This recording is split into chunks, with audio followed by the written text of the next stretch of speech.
GSL with Wolf and QXC. Here we are casting Code A round 32.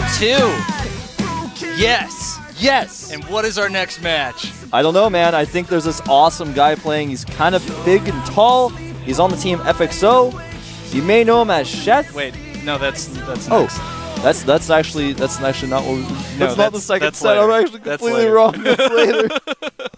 I'm so embarrassed. We have, like, we're in the game lobby here, and you can see, like, vanvanth versus SocceR. Like, and he's wait, like, let me look at that a little bit closer. Yeah, it doesn't say Chef. I'm sorry. Yeah. I'm sorry. I just wanted to get you guys excited. Yeah, Chef versus San Zenith after this. Okay.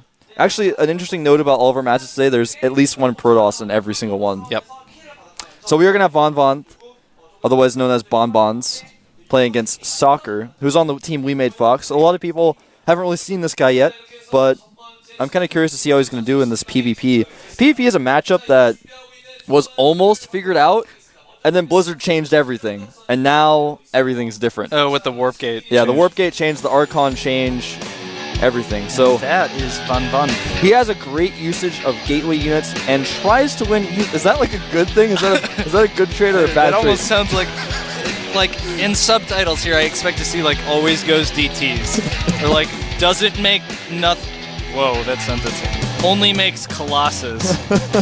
Tries to win easily, like man. 4 gates every game. 2-gate proxy is not out of the question for this guy. He actually kind of looks like Mr. Che, I think. When I look at him, he looks like a young Mr. Che. Maybe.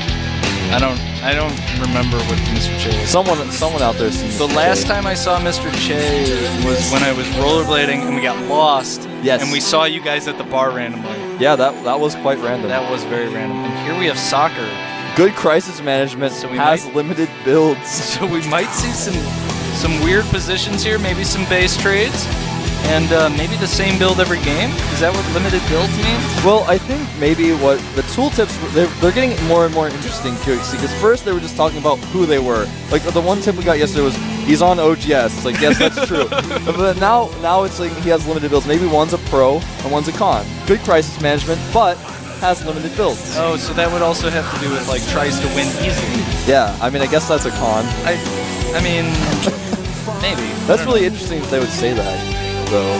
I don't know. I wonder if the players ever know. Like, did it say something like that for me? No. Oh. But I wonder what it's going to say for Chef. Is American? All right, cool. That's true. So, soccer is also what we call it in the United States when you play football. For those of you guys who don't live in the United States and don't know what soccer is, True.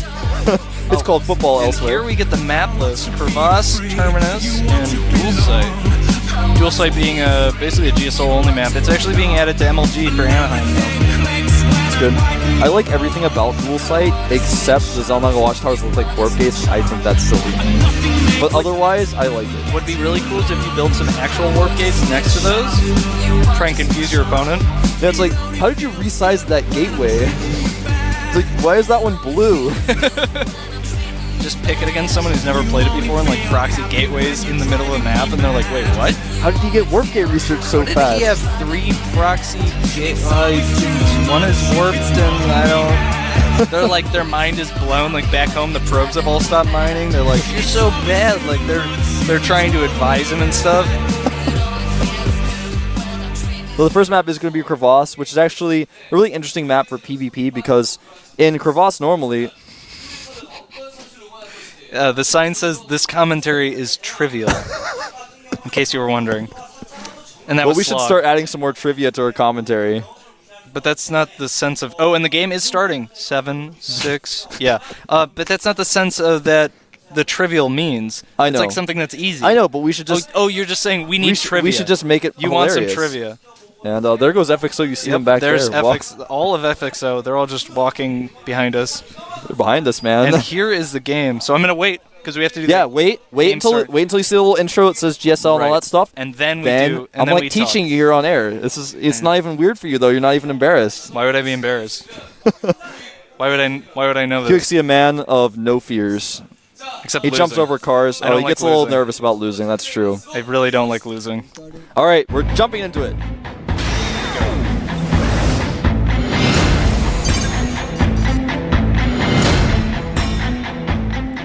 And in the top right-hand corner, the red Protoss. He's just put down a pylon.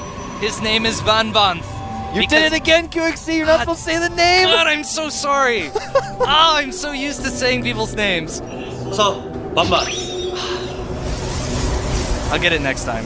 Take this one, Wolf. All right, over here at the top left. Oh, not yet. We got to watch the little wood intro with the I'm splash. even throwing your timings off. I know, man. I'll get used to it. Don't worry. All right, over here at the top left, a member of the team We Made Fox, also the name of a sport.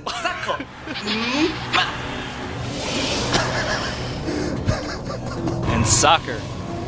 It's just so funny. Like, It's like they give you like 20 seconds and then they give you like 3. Like, and this guy's name is also known as, he's blue. And then the next one it's like, and he's known as blue. QXC very critical of how we do things here at the GSL. I'm just noticing. It's all fine. Everything's great. And here we see a little probe bump. vanvanth going to scout the early. Or not. Is that because actually he walled it off. Walled off. That's actually so genius. That's really interesting.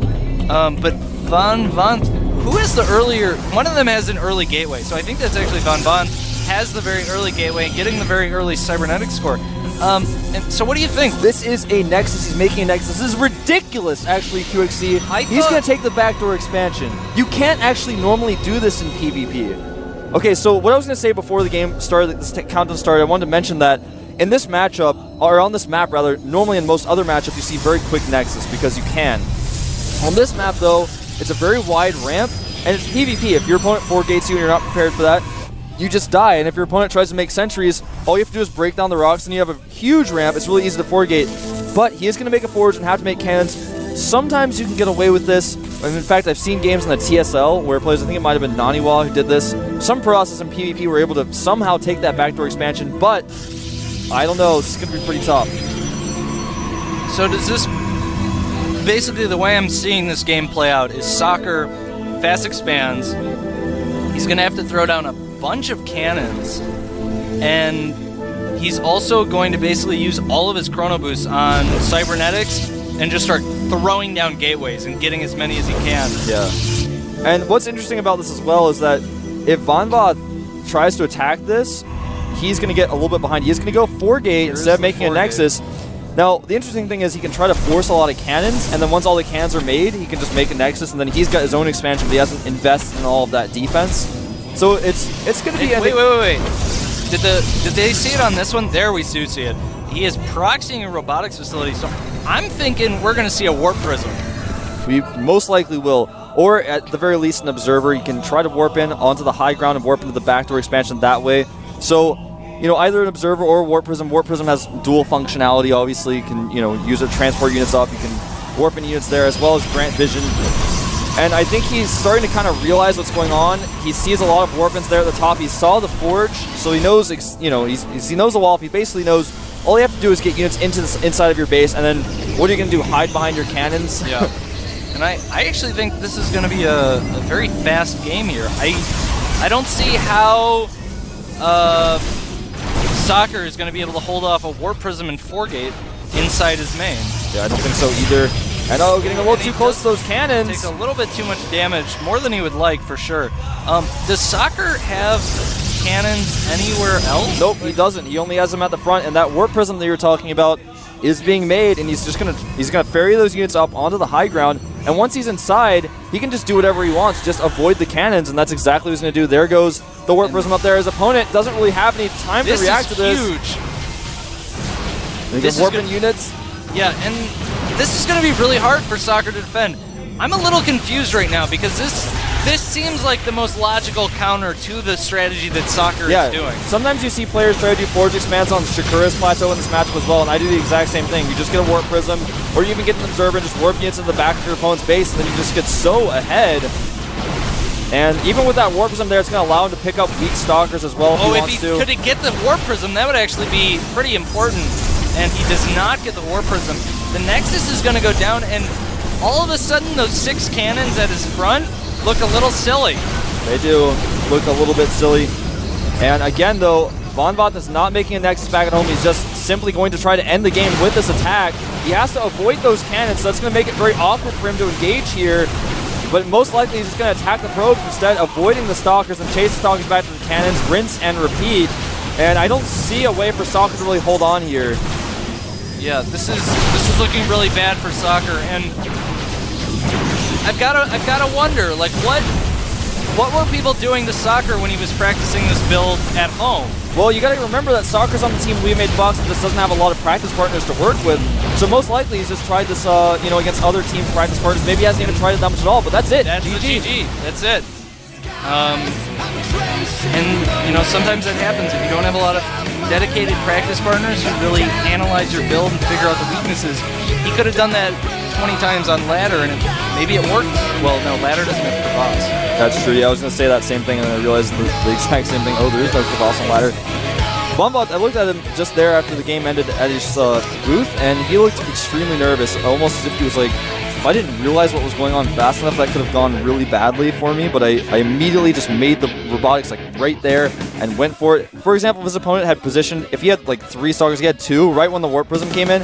If he had 3, or if he had stalkers to block the warp prism from going up, things could have gotten really bad. And you might say, well, he could have just used an observer to warp in. Well, the cannon was close enough to where if you try to use an observer to get vision there, the vision would have been granted of the observer. The cannon wouldn't have hit it, but they wouldn't be able to take out the observer. So it was a build that could have worked if he had just executed just a little bit better, or, for example, if vanvanth had just been a little bit more sloppy with his attack, if he had waited a little bit longer, or if he had not made his robotics inside his base. Another option would have been to just scare him a little bit, make him make all those cans, and then take your own Nexus. But again, kind of a trade-off there. And I don't know, it's interesting to see how that kind of played out. Like, maybe SocceR should have hidden the Forge, because to me, that seemed like the biggest tell. Yeah. Like, you could wall in your base. And then destroy the rocks later to come out. And go DTs, or you could have done anything. He could have 4-gated him back, the Warp Prism could have rolled up into his main, and then, like, it just dies because he 4-gated as well. But once you see the Forge, you see the cannons, you kind of, like, yeah, Nexus, sure, expand, I can kill that with 4-gate. Yeah, he's not going to see the Forge and go like, oh, I think he's cannon rushing me. So yeah, I think the Forge, like you said, is a pretty big tell. He could have made it a different... I mean, he didn't even make it part of his wall. He just made it like right at the front of his wall. He could have just put it at the back of that same pylon. So we're in the game now. Here we go. We'll be jumping into it in just a second. The map is Terminus, another very large map, but very, still very 4-gate oriented sometimes because, or rather, this one's actually not. Hold on, we'll get into the game. Here we go.